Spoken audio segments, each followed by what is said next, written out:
So now we will discuss the H1 receptors antagonists, their mechanism of action. So they competitively block the H1 receptors and decreases the action of histamine on those receptors.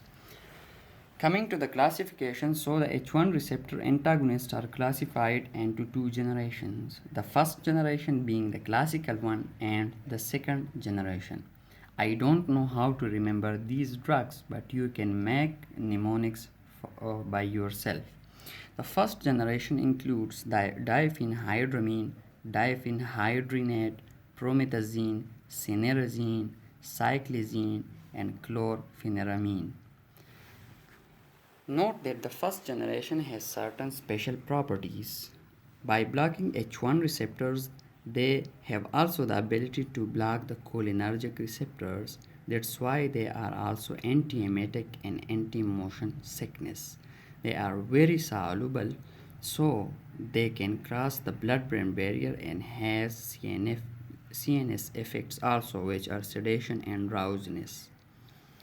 The second generation drug includes cetirizine, levocetirizine, azilastine, mesolastine, loratadine, disloratadine, fixofenadine, and riputadine.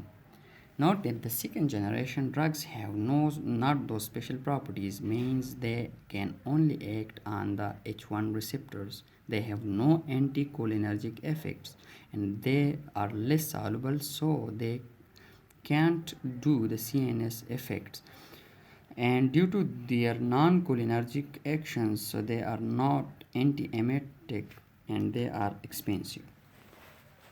Coming towards the pharmacokinetics of the anti-H1 drugs, so they are orally good because they have a good GIT absorption. They are distributed well and all of the drugs are excreted through urine except the fixofenadine, which are excreted through the feces. Note that all the first generation drugs have a half-life of 4 to 6 hours. 4 to 6 hours, except the cyclizine, which have 12 to 24 hours. All the second generation drugs have a greater half-life, which is from 12 to 24 hours. Coming toward the uses of the anti-H1 histamines, so they are mostly used in the allergic diseases. We know that in the allergic condition, the notorious factor is histamine, means they will be released from the mast cells and will cause the vasodilation, edema, and things like that. So by blocking the action of this histamine through the anti-H1 drugs, the allergic diseases will be prevented. So they are used in pruritus, which is itchy sensation of the skin and other areas, urticaria, and dermatitis. Due to their anticholinergic and sedating action, they are used as pre-anesthetic, and mostly the promethazine is the drug which is used in this condition. They are used as an antiemetic. Due to their anticholinergic action and sedating action, they are used as antiemetic. And the drugs mostly used as antiemetic are promethazine and diphenhydramine. Note that in the cancer patient, we do chemotherapy, and there is chemotherapy-induced vomiting. So this promethazine can be used in that condition also. Moreover, we can use them in Parkinson patients. Know that in Parkinson patient we have increased level of acetylcholine and decreased level of dopamine. So due to increased level of acetylcholine, we develop tremors and rigidity, which can be counteracted by giving the anticholinergic drugs. And these anti-H1 drugs, which have anticholinergic effects, so will counteract these conditions, and the drugs used are diphenhydramine and promethazine. Moreover, these drugs can also be used in drug-induced Parkinsonism. Chlorpheniramine is a drug which is very commonly used and available over the counter. They can be used for the symptomatic relief of the cold.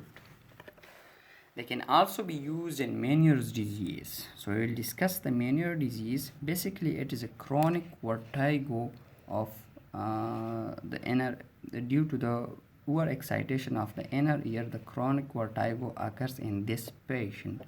This may be due to decrease the reabsorption of the endolymph or due to any trauma, due to any allergy or some other conditions.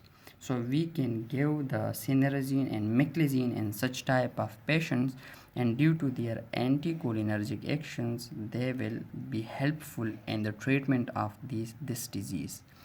Moreover, due to their CNS effects and sedating action, they are used to induce the sleep, and they are used in minor surgeries in the children's. Now, some important points about the second generation drugs. So, cetirizine is very good for the skin allergies. And what is the reason behind it? Cetirizine is mostly accumulated in the skin. Note that loratadine should not be given in the seizures patient because they rarely causes the seizures. Fexofenadine should not be given in the patient with lung QT. Note that lung QT may occur due to genetically in some patients, so they should be avoided in such patients because they may cause arrhythmias. Fexofenadine is non-sedating. And another differentiation point, fexofenadine is not excreted through the urine, they are excreted through the feces. Azilastine is a drug which is available in the nasal spray and the eye drops, so it can be used as an eye drop for the allergic conjunctivitis.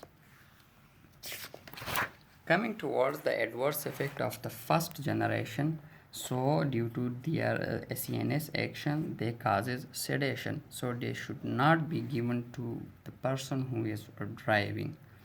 They also cause drowsiness and lack of concentration. Due to their anticholinergic side effects, they will block the secretions of the many glands, so dry mouth, blurring, constipation, and urinary retention is also there due to their anticholinergic action. They can cross the blood-brain barrier, so it is clear that they will cross the placenta also. So they may be teratogenic, and care should be taken while giving them to the pregnant woman. Some of the drugs like diphenhydramine can also cause allergic reaction like contact dermatitis. Thank you.